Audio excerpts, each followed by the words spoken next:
Ahí, ya se quiere ir. Ok. Bueno, ¿ahí me escuchan? ¿Listo? Sí, ya se escucha. Perfecto. Bueno, les mencionaba, ¿no? Les presento mi escuela, donde nosotros estudiamos, una escuela al norte de la Ciudad de México, ahí donde se encuentra nuestro posgrado, nuestros profesores fundadores, nuestra clínica, que son nada más 12 unidades, y ahí como estábamos en formación. Bueno, decía hace rato que me gusta hacer esta nota siempre en esta plática, donde decimos que cada individuo es particular, no hay una técnica específica para todos nuestros pacientes, porque cada uno de nosotros tenemos características diferentes, desde el tipo o la forma de la encía, tipo de forma de dientes y obvio el tipo de tejidos de soporte de cada individuo. En base a eso, ¿cuál es el gol estándar de la regeneración? El injerto de tejido conectivo es un injerto demasiado predecible y que tenemos buenos resultados. Digo, hay muchas técnicas. Cito al doctor Watson, que es el doctor que descubrió la cadena del ADN, en base a que, bueno, lo que dije hace un momento, ¿no? Cada persona, cada individuo es distinto y podemos obtener diferentes tipos de resultados. Recordamos que el paciente lo que busca es la estética. Independiente muchas veces del dolor, el paciente puede tener hipersensibilidad, pero también la cuestión estética es un parteaguas para que el paciente busque una atención. Bueno, la radiación gingival va a desencadenar problemas de hipersensibilidad, como dije hace rato, caries radicular y probablemente problemas estéticos.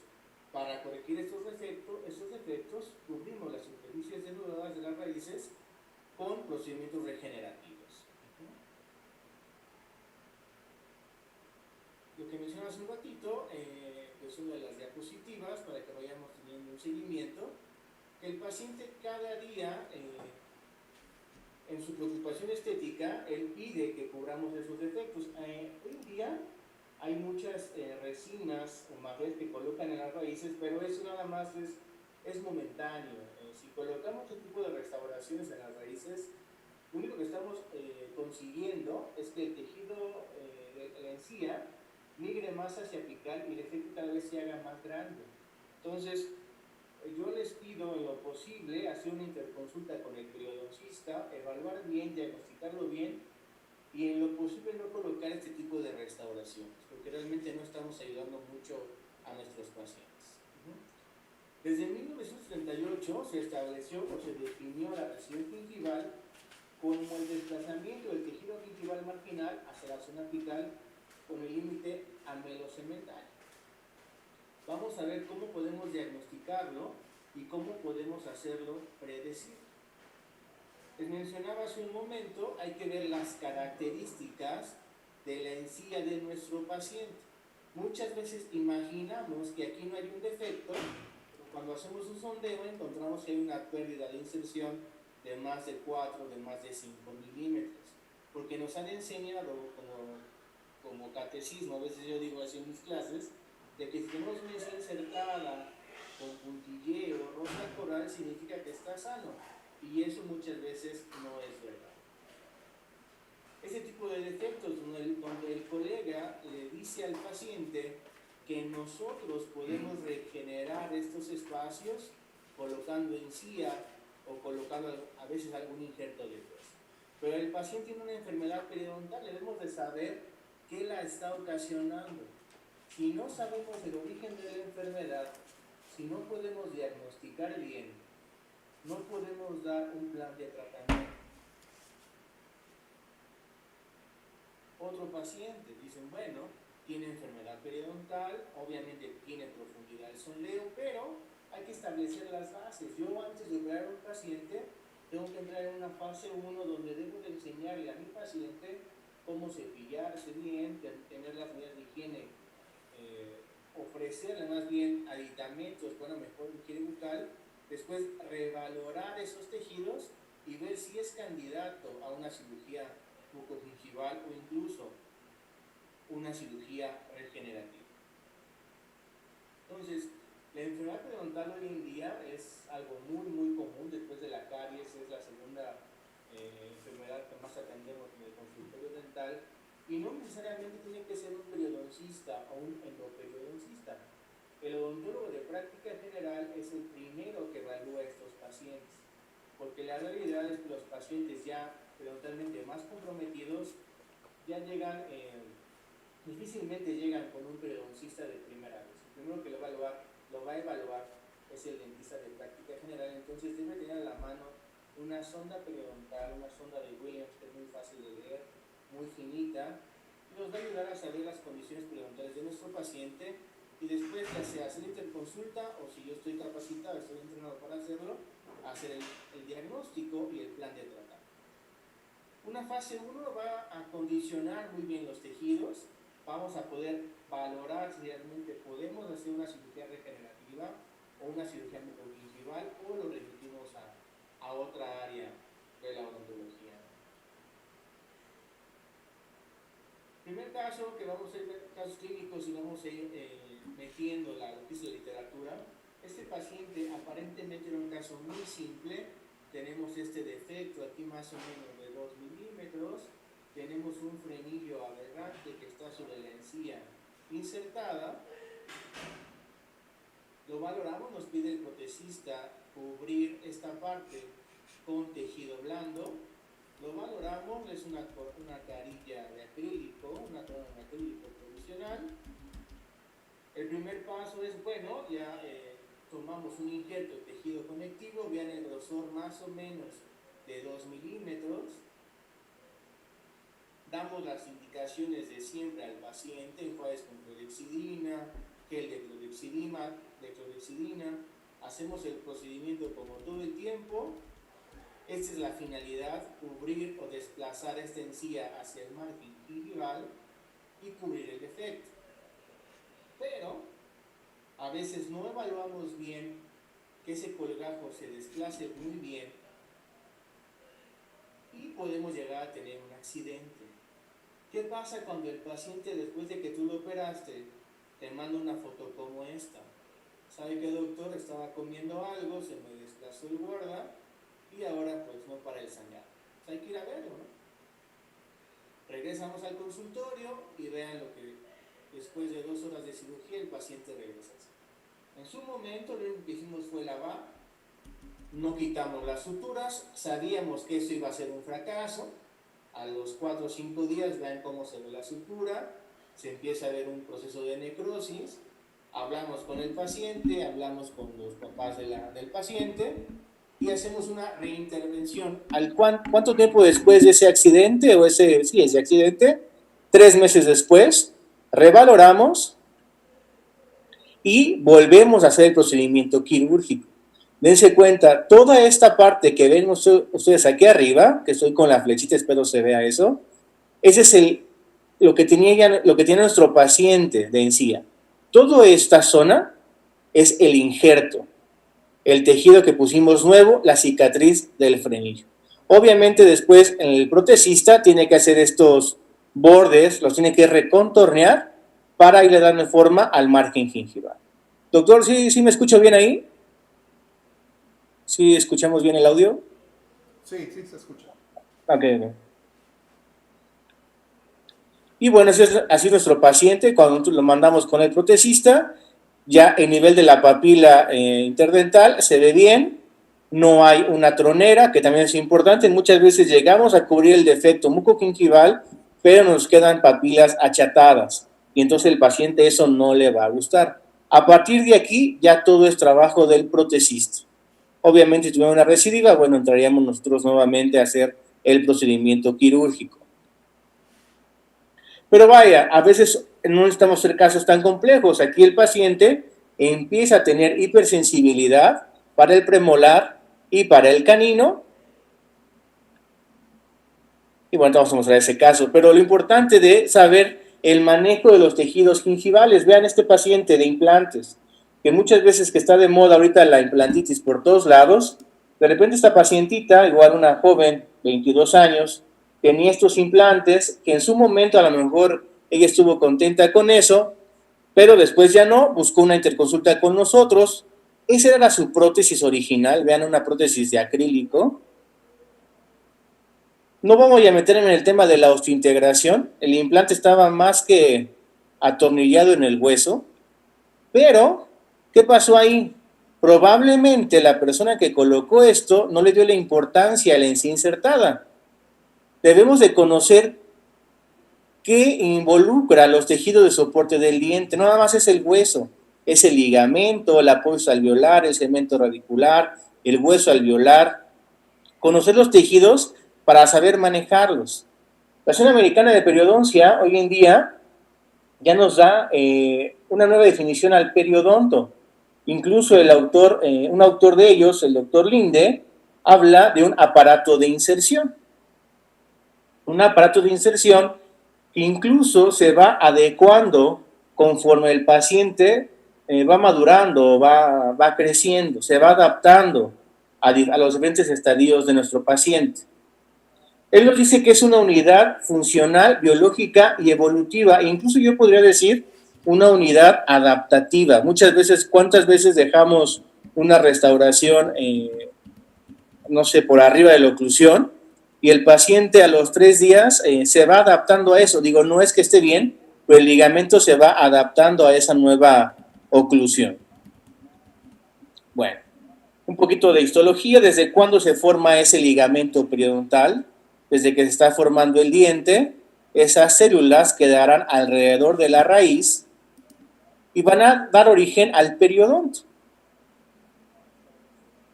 o al aparato de inserción que hoy en día lo mencionábamos. Entonces, un diagrama muy fácil, vean, no nada más es el hueso y la encía, no. Todo lo que tenga, una papila interdental, el epitelio de unión, la encía libre, la encía insertada, la línea mucogingival, la mucosa alveolar, el cemento radicular, el ligamento como tal en todas sus conexiones, formas y distribuciones alrededor de la raíz, qué tipo de hueso tengo, qué tan compacto o qué tan denso lo voy a tener. No hay que esperar que la enfermedad periodontal sea muy agresiva. Desde aquí ya tengo un problema. Empiezo a tener resinas gingivales, empiezan a colocar pequeñas resinas fluidas, el paciente empieza no a cepillarse bien, entonces esta encía se empieza a inflamar. Pero desde aquí tenemos un problema periodontal. Combinado con factores sistémicos, se va poniendo más interesante la cuestión. Antes de operar a un paciente, debo de saber qué está condicionando esos defectos mucogingivales, esos defectos periodontales. Más casos de pacientes ya comprometidos ahí, incluso protésicamente, o estos de ortodoncia, ¿no? Que de repente te mandan estos pacientes para cubrir esos defectos en la raíz, pero obviamente no podemos hacerle nada. Periodontalmente no puedo colocar un injerto, un hueso, membrana, nada, absolutamente nada.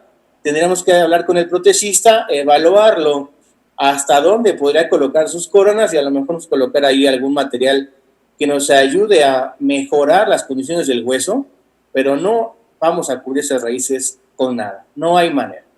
Vean, regresando al caso de esos implantes que no estaban bien colocados, vean, esta es la radiografía que nos manda el compañero, decidimos hacer una regeneración del hueso, obviamente vamos a retirar esos implantes, vean la posición que tienen, demasiado en apical. ¿Vamos bien? ¿Vamos bien? Sí, doctor. Vean la posición de esos tornillos.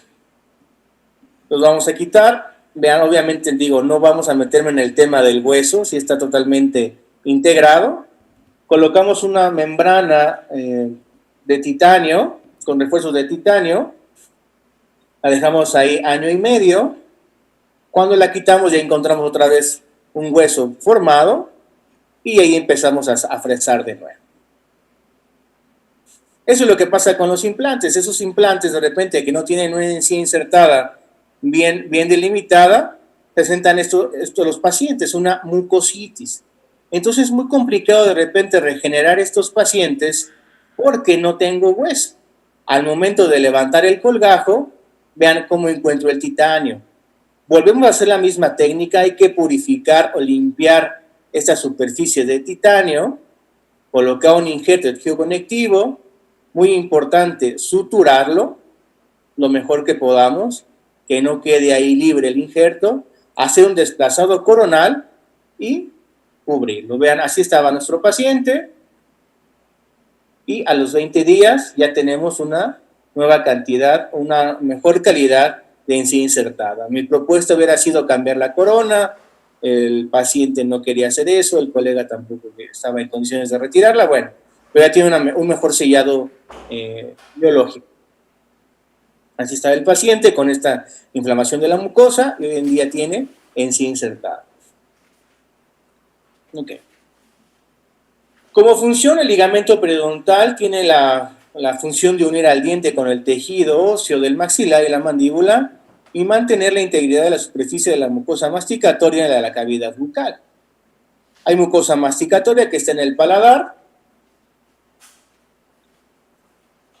Y bueno, y esta parte de la encía insertada que nos ayuda un poquito a cuando nosotros comemos, no lastimemos tanto y no lastimemos o no condicionemos esos tejidos.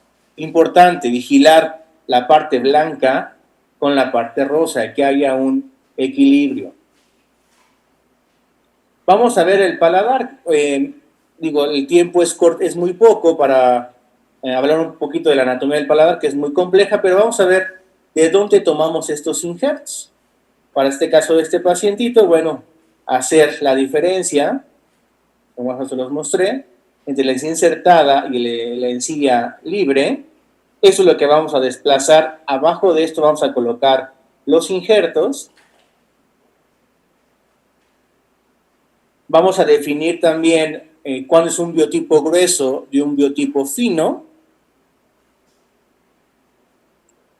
Tomar en cuenta el manejo de los tejidos blandos, esa papila, tratarla con mucho cuidado, ocupar instrumentos finos para no desgarrar los tejidos y al final no quede una cicatriz fea, un retardo en la cicatrización. Bueno, siempre que hablamos de cirugía mucogingival, hablamos de estética. Pero la estética, al igual que la belleza, es algo muy, muy relativo.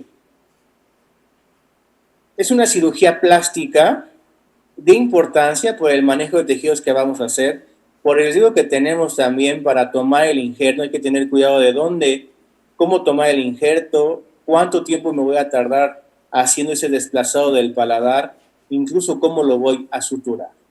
Y bueno, la belleza totalmente, cada uno de nosotros tiene un concepto de belleza totalmente distinto. Lo que para ti puede ser bello, para otras personas no, y viceversa. Entonces, ahí nos vamos a meter, pero sí hay que pedirle al paciente qué es lo que él espera de la cirugía, qué es lo que él quiere. ¿Sabes qué, doctor? Yo nada más quiero que ya no se me vea la raíz. ¿Sabes qué? Yo no quiero que cada que me tomo un helado me esté lastimando. Hay que preguntarle al paciente qué es lo que espera de la cirugía y hacerlo predecible. De estos tres casos, ¿cuál sería más fácil hacerle la cirugía? Si no hay una buena planeación, pues pasa esto. Un caso donde había ido ya 2 veces a que le cubrieran este defecto en la raíz, obviamente por las condiciones del hueso, por las condiciones sistémicas que tenía el paciente, era un candidato a la cirugía. Este otro, por la parte lingual, ¿qué condicionó la encía para que se formara este defecto? Y bueno, este otro, ¿cuál de los tres es más predecible? Bueno, yendo a literatura, bueno, en este workshop resumieron ellos que la mejor técnica o lo más predecible era un injerto de tejido conectivo con un desplazado coronal. Eso era lo mejor, lo más favorable. Si ustedes me preguntaran de algún libro o de algunos libros donde me puedo basar para este tipo de tratamientos, pues serían estos dos, el de reconstrucción estética de tejidos, del doctor Julio César Joly, el del doctor Carvalho y la doctora Silva. Y el otro, el de estética y prudencia del doctor Paulo Enríquez. Libros muy, muy, muy buenos. Bueno, ¿qué favorece la formación de un defecto mucogingival? Bueno, que tengas una banda estrecha de encía insertada, frenillos de inserción aberrantes, malposiciones dentarias, disarmonías dentoesqueléticas, fenestraciones o dehiscencias. ¿Y qué les puede desencadenar? Traumatismos por cepillado, gingivitis o enfermedad periodontal, incluso un tratamiento ortodóntico mal llevado o incluso un tratamiento o una iatrogenia, ¿no? Que a veces no queremos hacerlo, pero sin querer a veces podemos caer en ese error. La clasificación que ocupamos para ser predecibles en ese tipo de tratamientos es la clasificación del doctor Miller. Tipo 1, tipo 2, tipo 3 y tipo 4. Vamos a ver un esquema que es un poquito más fácil de entender. Tipo 1 y tipo 2 son defectos que vamos a cubrir no al 100%, a lo mejor en un 90%. Tipo 3, la recesión alcanza la línea mucogingival con destrucción de los tejidos periodontales. El recubrimiento va a ser parcial. Pero el tipo 4, donde la recesión se extiende hasta más allá de la unión mucogingival, de la línea mucogingival, no es posible esperar el recubrimiento radicular. Realmente vamos incluso nada más a engrosar un poco la encía, pero no vamos a poder cubrir el defecto ni al 60%. Yo les digo a mis alumnos, bueno, hacemos prácticas en cabecitas de puerco, donde nos ayudamos a entrenar un poquito las manos, a saber cómo hacer esos cortes de la papila, donde podamos entrenarnos un poquito a cómo manejar esos defectos, ¿no? Las metas de la cirugía mucogingival es lograr la cobertura radicular en los dientes donde se presentan lesiones gingivales, las cuales pueden llegar a causar problemas de sensibilidad radicular y comprometer la estética dental, incluso, repetí hace rato, dar problemas endodónticos.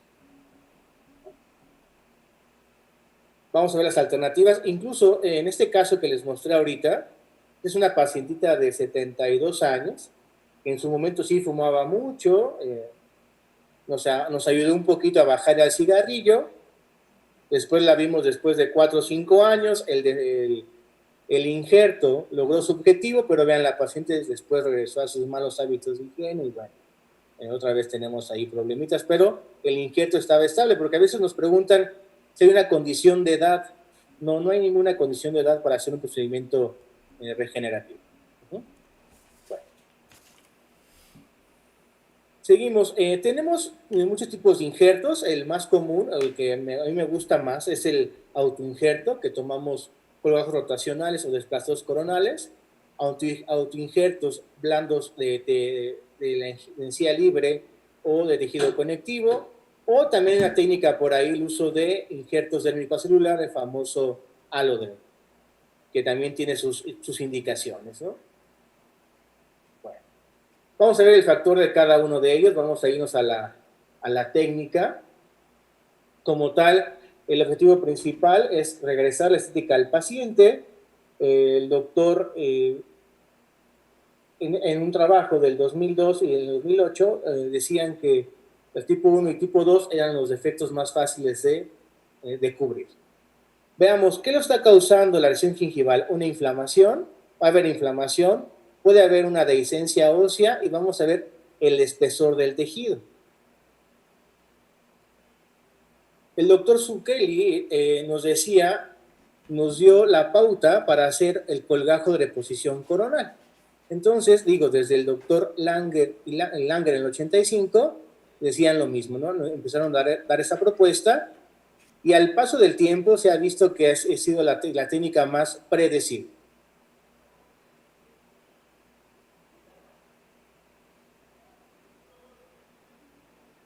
Citando al doctor Miller, decía que siempre que el hueso interproximal del diente con lesión gingival esté íntegro, se logrará una cobertura radicular.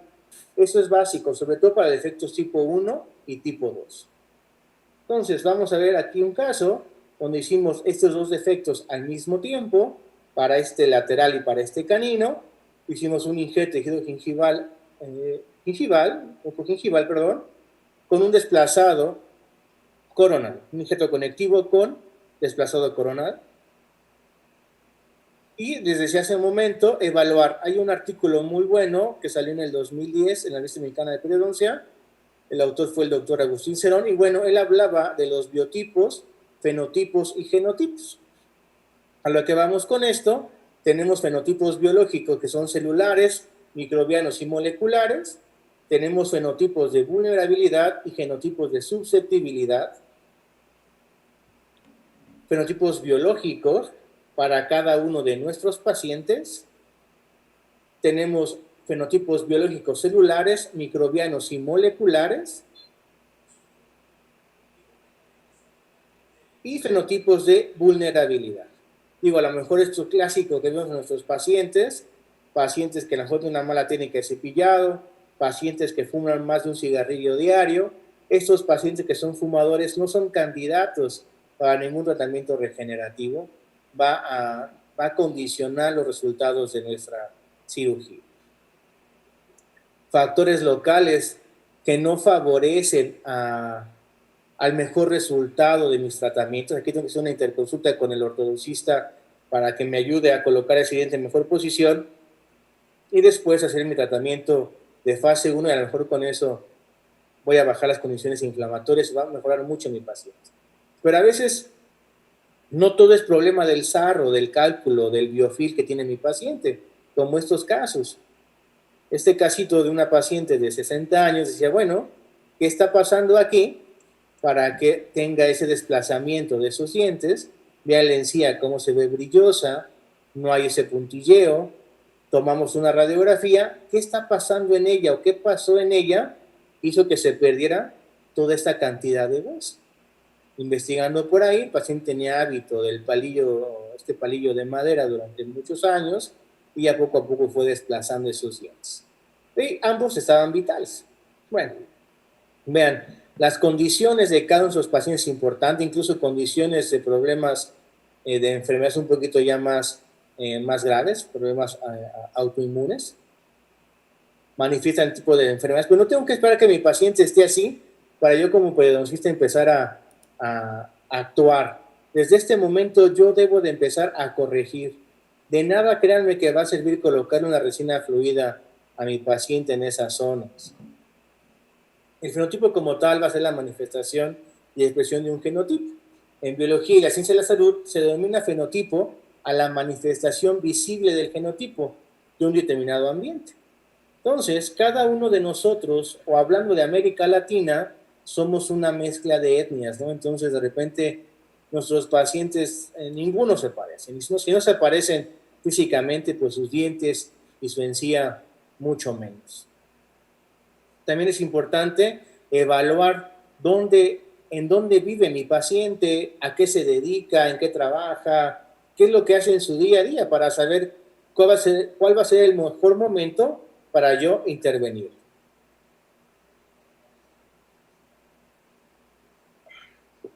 En cuanto a la definición de un biotipo periodontal, será la dimensión biológica del conjunto tisular formado por la longitud del epitelio de unión y el tejido conectivo supracrestal, que por naturaleza se desarrolla alrededor de la superficie sana de los dientes.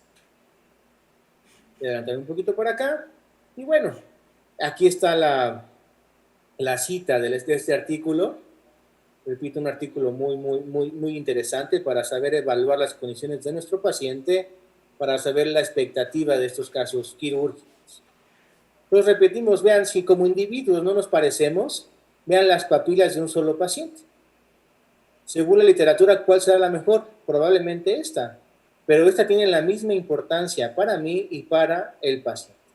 Otra fotografía, vean, el mismo paciente, en otro paciente las papilas son totalmente distintas. La clasificación del biotipo periodontal, bueno, biotipo 1 va a ser grueso, el biotipo 2 delgado, el biotipo 3 grueso con un tipo de hueso delgado y el tipo 4 va a ser un tipo de encía delgada con un tipo de hueso delgado. Entonces, conforme más delgado sea la encía, pues el hueso va a ser un poquito más fino, probablemente voy a encontrar dehiscencias o fenestraciones. Una manera de evaluarlo, meter una sonda, si se transparenta un poquito, bueno, va a ser un biotipo demasiado fino, y tengo que evaluarlo bien para ver qué procedimiento quirúrgico va a ser el mejor para esos casos. Podemos llevarlo de una fase 1 a esta otra, bueno, pero aquí hay mucho compromiso del paciente, mucho compromiso incluso con el ortodoncista y después pues con nosotros para llegar a estos buenos términos. Lo que mencionaba hace rato, cómo evaluar si es un biotipo grueso, un biotipo fino, ponemos la sonda, ver cuánta isquemia hace, o incluso llega a ser transparente el instrumento. Vean aquí, tengo una encía gruesa aparentemente, tengo aparentemente un puntilleo, pero voy a tener un defecto o una profundidad del sondeo de más o menos 7 milímetros. Pero incluso no había ni un sangrado.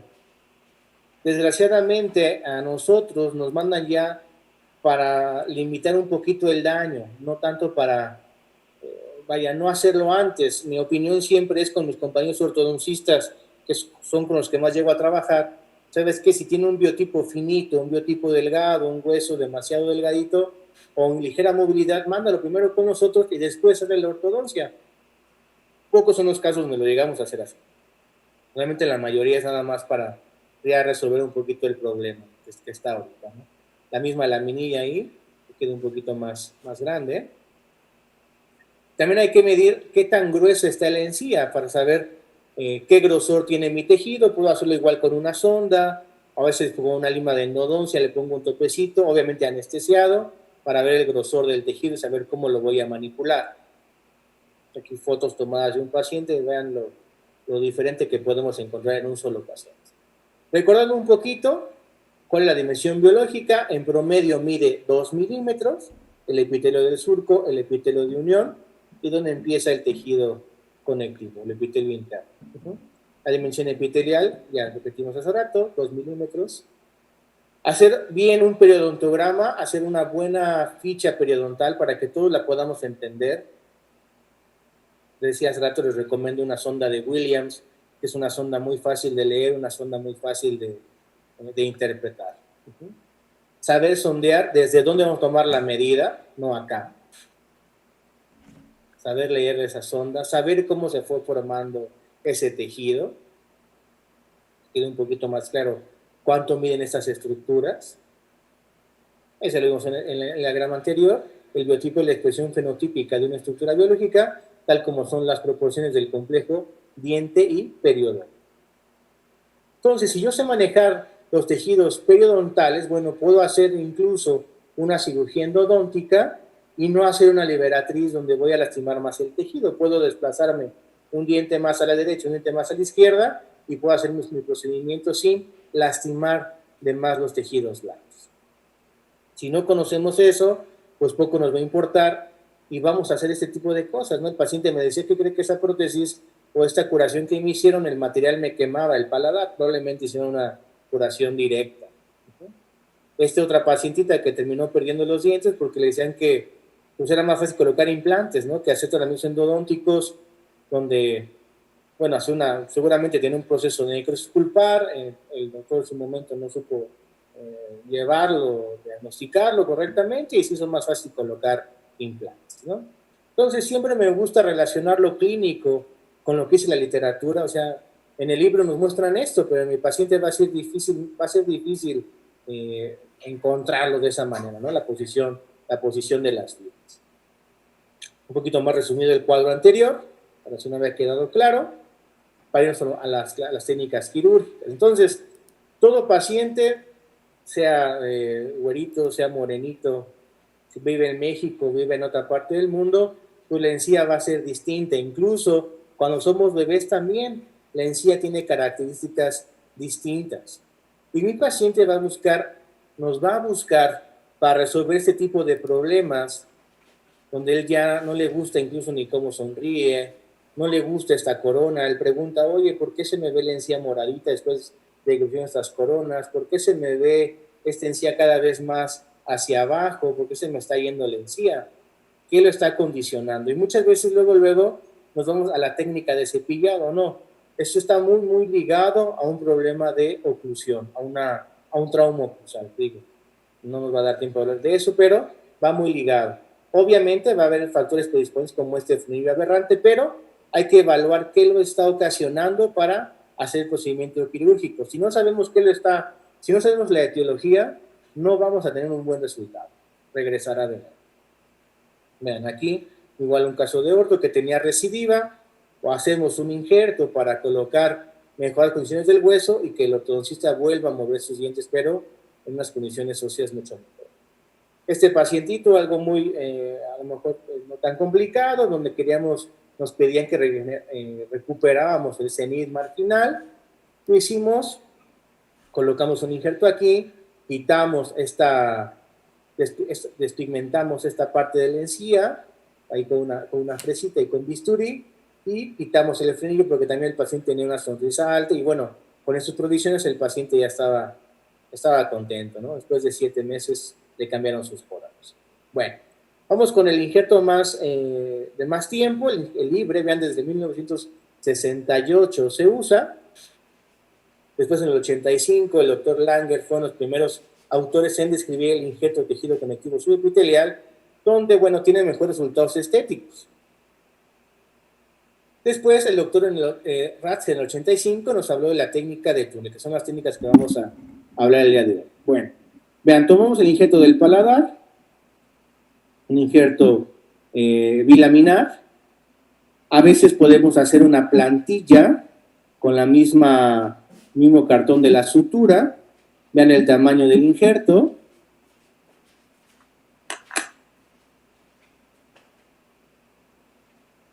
Aquí lo que se hace es hacer un desplazado un desplazado lateral.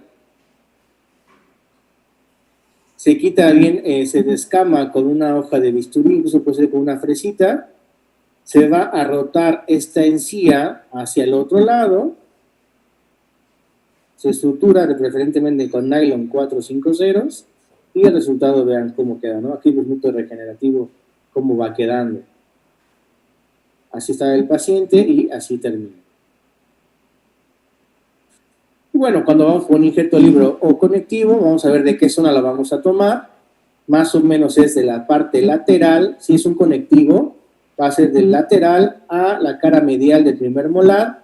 Si es un injerto libre, tendrá que ser del premolar, de la cara medial del segundo premolar a la cara medial del primer molar, porque tenemos que liberar las arrugas palatinas. Y bueno, también tenemos unas estructuras importantes ahí, ¿no? Entonces, puede ser un injerto libre, un injerto conectivo o un injerto combinado, que se ocupa más en implantología. Bueno, vamos a hacer los diseños de incisiones. Vamos a una incisión y bueno, por aquí ya tomamos el injerto. Una pequeña liberatriz para que sea más fácil desplazar el epitelio del paladar y tomar el material que está por debajo de. Esta es la más sencilla, es como una ventanita con 2 liberatrices y tomamos el injerto. Por ahí también hay técnicas de sobrevivencia con la cirugía mínimamente invasiva. Con estos espaciadores hacemos una especie como de sobrecito. Tomamos el injerto igual del paladar, lo metemos en esa bolsa y con eso sería más que suficiente. Digo, aquí sí requerimos instrumentos un poquito más finitos y tener un poquito más de manejo de la técnica quirúrgica. Seguimos con este caso. Bueno, saber qué encontramos en el paladar, qué cantidad de grasa tenemos una zona glandular, tenemos una arteria, tenemos nervios, tenemos qué tipo de vasos tenemos por ahí, qué forámenes me puedo encontrar. Obviamente, si yo llego a tocar un foramen, acercarme mucho a él, puedo tener un accidente, voy a ir a comprometer mucho la cirugía. Saber el grosor del injerto que quedamos hace rato, que es de 2 milímetros aproximadamente. Conocer la inervación, muy importante. Que tengo, bueno, la irrigación, las venas que tenemos por ahí.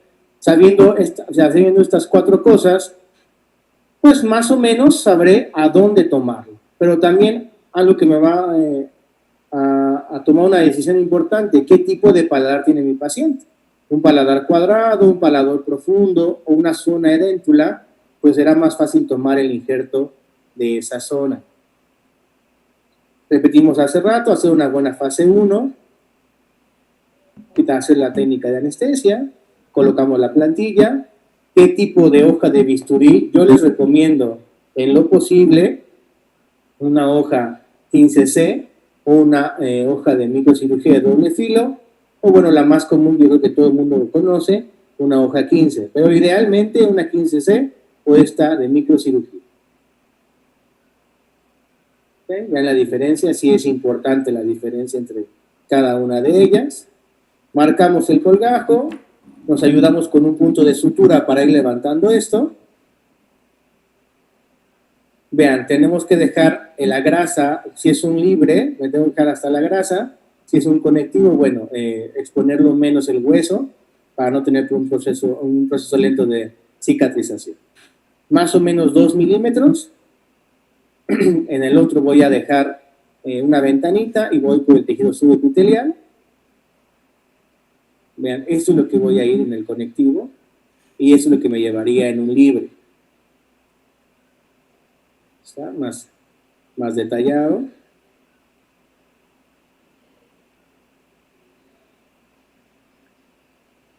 Obviamente va a estar mejor vascularizado el tejido conectivo, sería el ideal, sería la primera opción la mayoría de las veces. Vean cómo se ve diferente un libre de un conectivo. Hay que quitar esa grasita, ya sea con unas Goldman Fox o con una hoja de bisturí. Y después hay que suturarlo lo menos que puede ser con Vicryl o una sutura de nylon. Y bueno, vamos a ver en ciertos casos. En el 2011, como está este pacientito, hicimos un injerto de tejido conectivo. Para el 2014 ya habíamos ganado, o estaban en mejores condiciones del tejido blando y todavía no lo operaba. La paciente que les mostré hace rato, que era una paciente adulta, vean cómo quedó. Sí, aquí ya otra vez tiene cálculo, la paciente regresó a sus malos hábitos, pero el injerto seguía bien. Obviamente hay que colocar un protector en el paladar, ocupamos un acetato, los que ocupamos para hacer blanqueamientos. Nada más recortamos la zona de los cuellos, colocamos gel de clorhexidina y colocamos este acetato para que el paciente no se lastime. Puede ser cualquiera de estos tipos de geles, todo es lo mismo, no importa la marca. Y un gel y un enjuague, para mantener lo mejor posible desinfectar la zona, porque el paciente no va a poder cepillarse por lo menos en 8 días que lo tenemos que volver a revisar.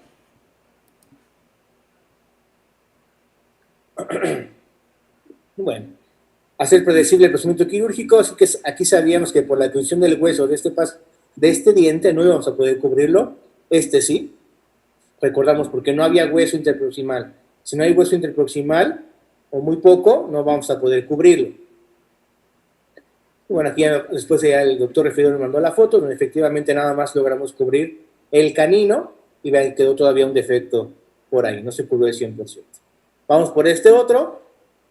Este es el problema que tiene la pacientita, un problema de hipersensibilidad.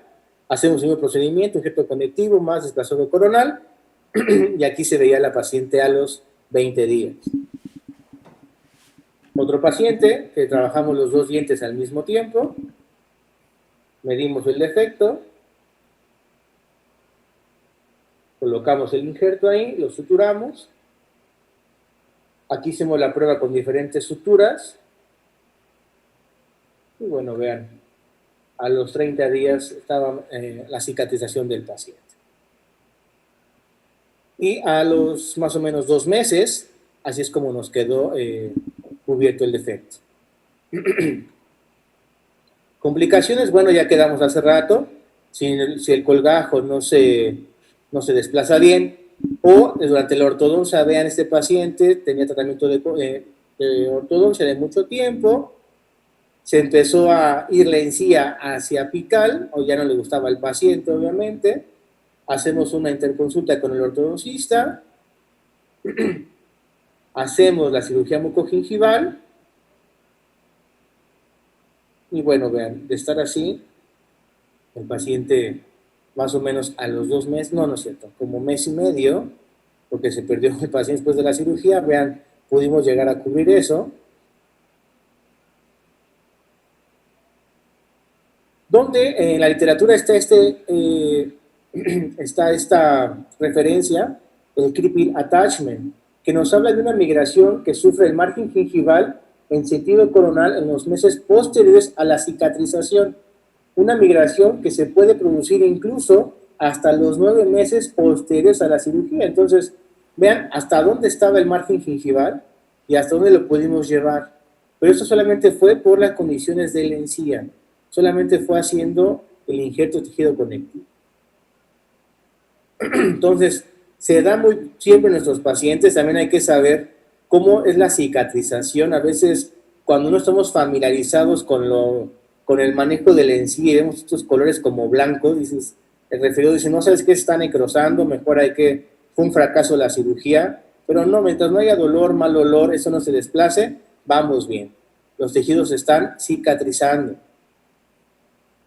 Nos faltaba decirles que en ese paciente le habían hecho endodoncia porque tenía obviamente ya con esta raíz descubierta, tenía problemas de sensibilidad, ¿no? Pero vaya, en su momento la hizo otro colega ese tratamiento.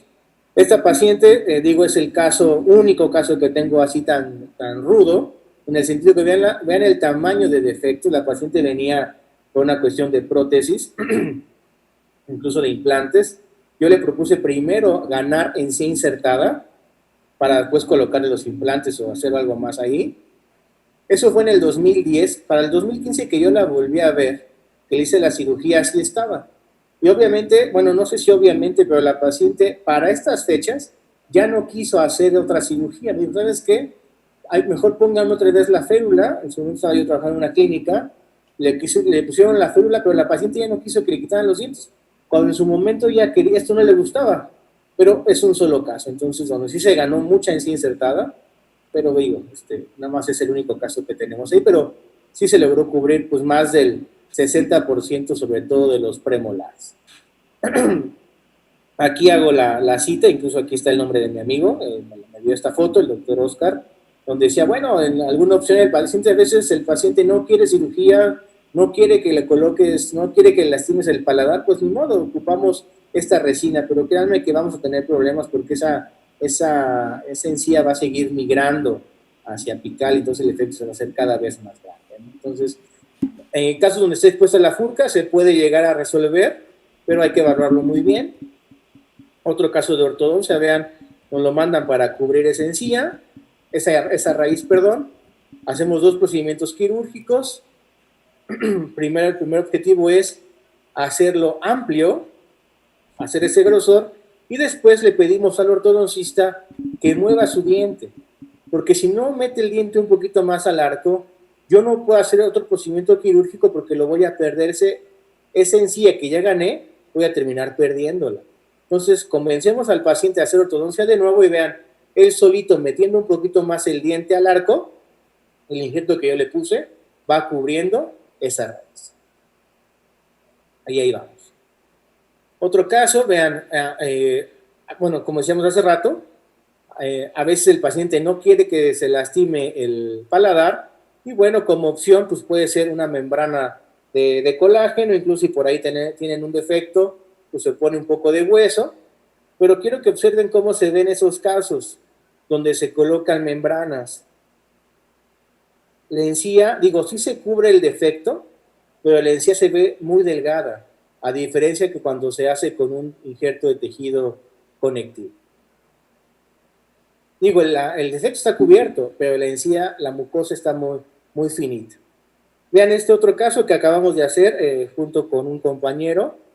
Igual vean, tenía la resina, vean la cantidad de resina tan grande que tenía aquí, más de 7 milímetros. Vamos por un injerto de tejido conectivo, vean, el hueso interproximal está íntegro, no hay enfermedad periodontal.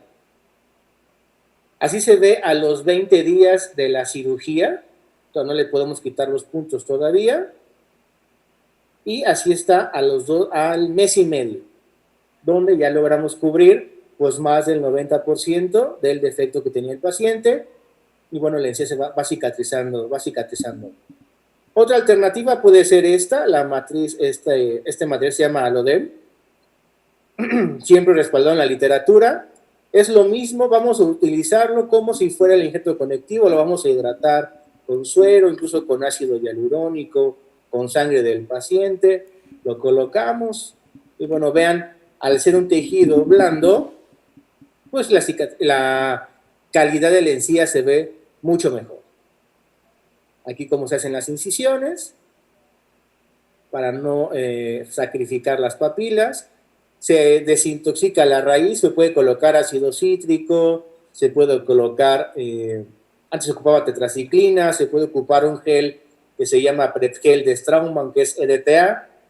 No hay diferencia significativa, se ocupa ácido cítrico o Prep-Gel de Straumann o tetraciclina, nada más lo que hace es purificar la raíz de cierta manera. Se avanza el colgajo de manera coronal, y vean cómo queda estar así. Ese es el resultado estético. el antes y el después de la cirugía.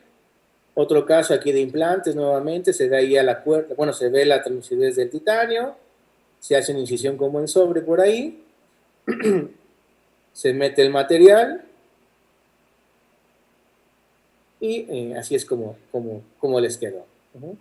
Otra técnica de sobre, perdón, de túnel, no se levantan las papilas.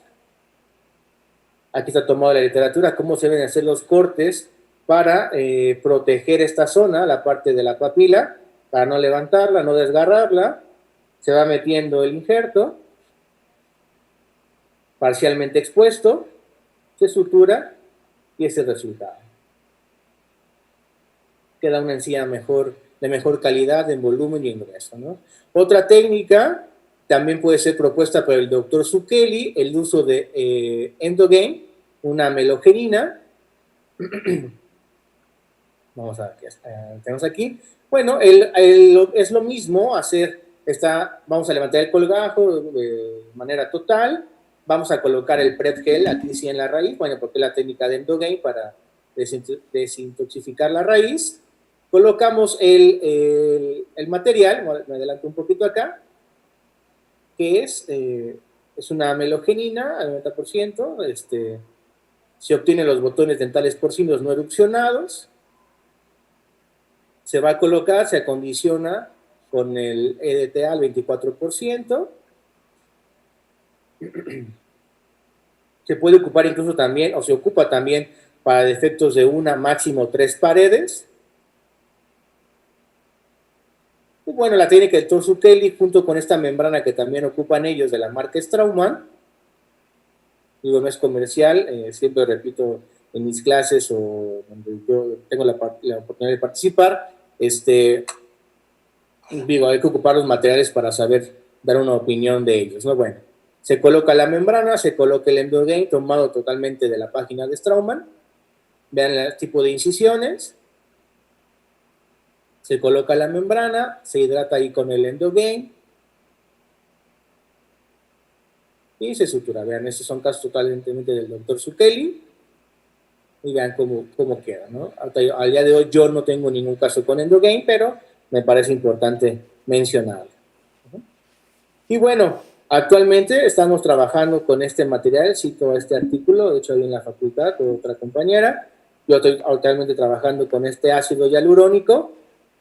¿Qué es lo que está haciendo? Hay que evaluar muy bien al paciente. Ahorita lo que estamos haciendo pacientes de ortodoncia, con antecedentes de tratamientos ortodónticos, bueno, las papilas quedan ligeramente achatadas. Entonces, lo estamos ocupando en ese tipo de pacientes. Nuevamente, irnos a la literatura, irnos a este journal de periodoncia para ver el uso del ácido hialurónico en estos tiempos. Y bueno, vean este caso, donde la paciente de ortodoncia, de esos pacientes de mucho tiempo, que no quieren saber más de bracket, pero pues obviamente tiene un problema de hipersensibilidad. No tengo punto de contacto, la cresta va a estar muy, muy achatada.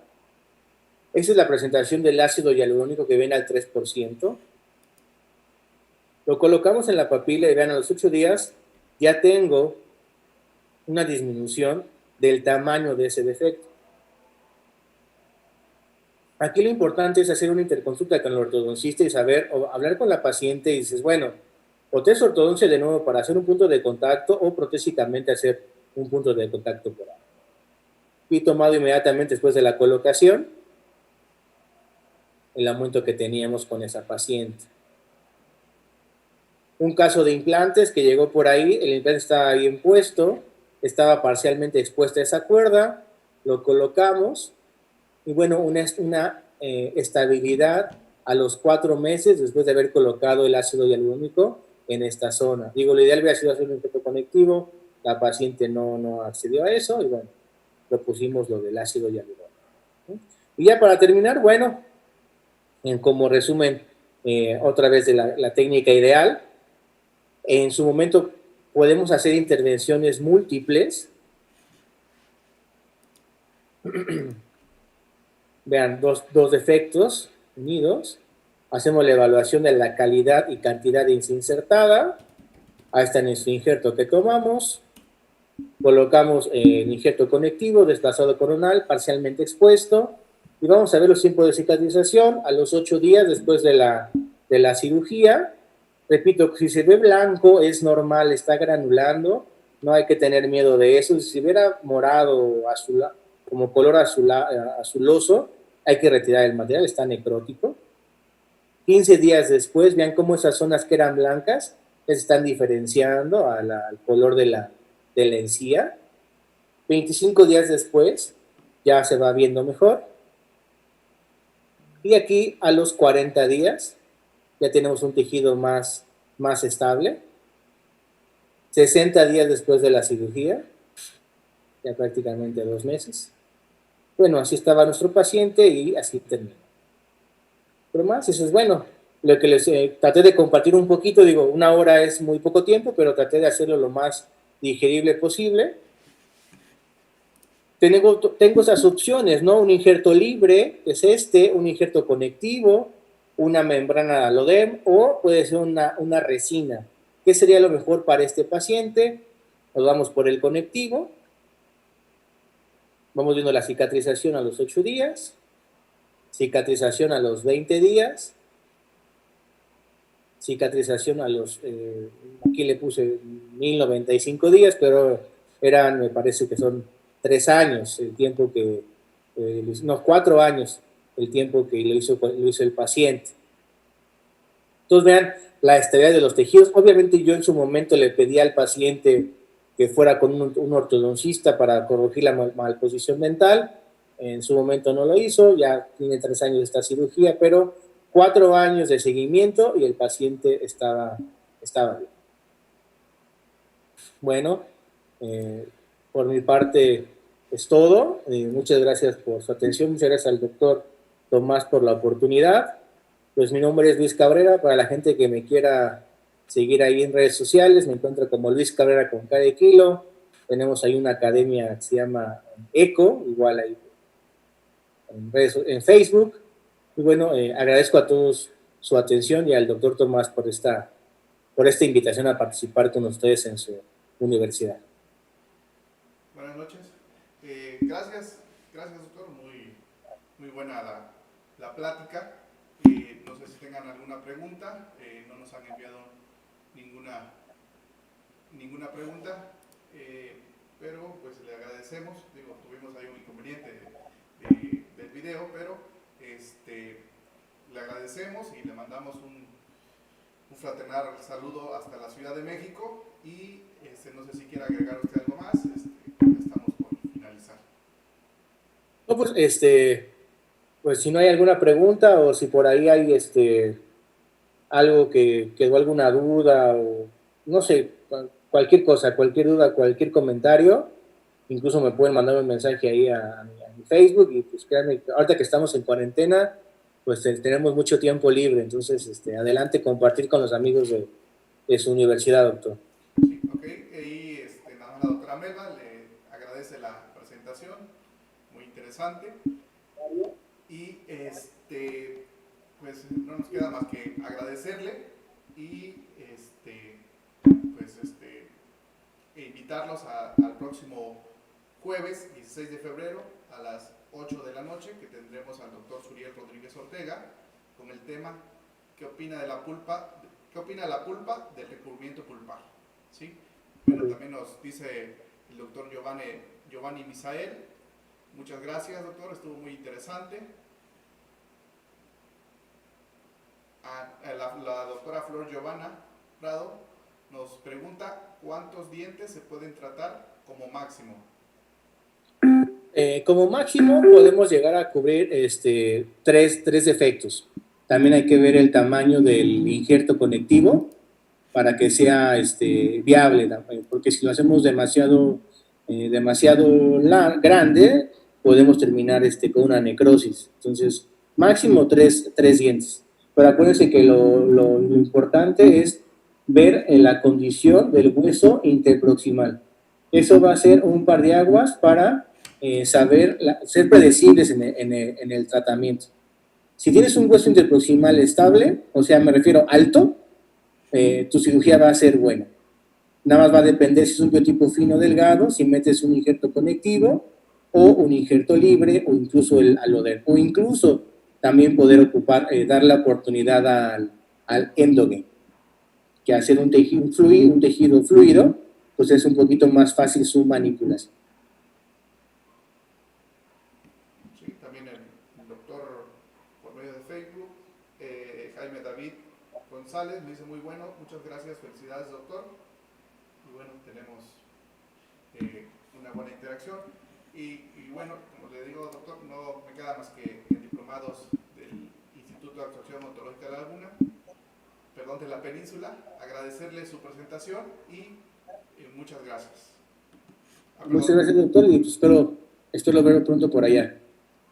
Hay una otra pregunta, la doctora Melba May nos pregunta, ¿hay alguna recomendación para el paciente antes de hacer el tratamiento?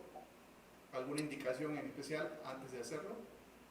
Sí, lo repetí hace rato, hacer una muy buena fase 1, quitar todos los factores irritantes, si tú tienes por ahí una restauración mal ajustada, hacer una buena técnica de cepillado, incluso ver qué cepillo está utilizando. Muchas veces cometemos el error y le damos a un paciente un cepillo nuevo. No, hay que pedirle que traiga su cepillo que está usando ahorita. Yo en particular lo que hago es decirles que se cepillen, pero los empiezo a grabar y después les muestro su video, entonces se dan cuenta que de repente no hay un orden. Empiezan a cepillar por la derecha, luego se brincan a la izquierda, y luego por arriba, por abajo, o sea, no hay un orden. Entonces, digo, mire, si usted no tiene un orden en su cepillado, pues a lo mejor no está cepillando nada más está revolviendo la placa en su boca. Entonces, desde ahí, darle una buena indicación de mejorar la técnica de cepillado, ver esas caries que estén alterando, no sé, si tienes una caries interproximal debes de restaurarla, si tienes que hacer una profilaxis, tienes que hacerla obviamente, si el paciente es fumador, pues debes de, en lo posible, ayudarle a que deje el cigarrillo, porque si no, créeme que la cirugía va a mermar mucho, no va a tener el resultado que nosotros esperamos. Ok, bueno, ya creo que contestó la pregunta que hacía el doctor Giovanni. Pacientes que fuman mucho, ¿es recomendable hacer una cirugía periodontal? No, repito, la literatura dice que paciente que fuma no es candidato.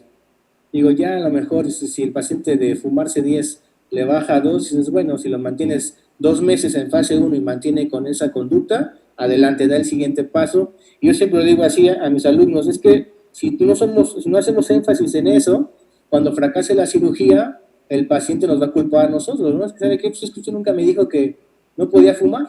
Entonces, no, hay que cambiar el hábito. Si el paciente no cambia el hábito, la recomendación que les puedo hacer, pues no meterse en problemas si el paciente no es candidato.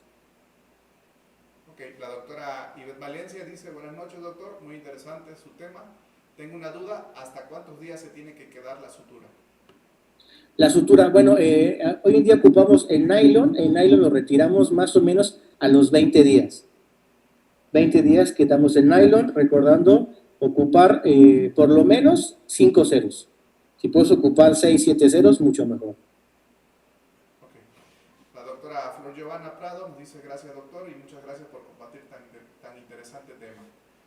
Sí, y bueno, creo que ya no hay preguntas, entonces le reitero mi agradecimiento y pues esperamos vernos muy pronto acá por Mérida, doctor.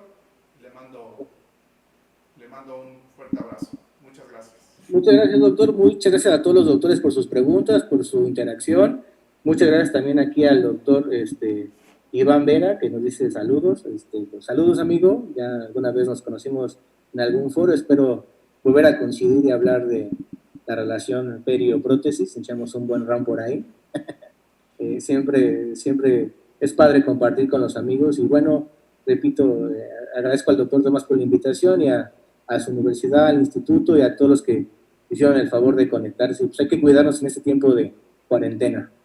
Saludos desde la Ciudad de México.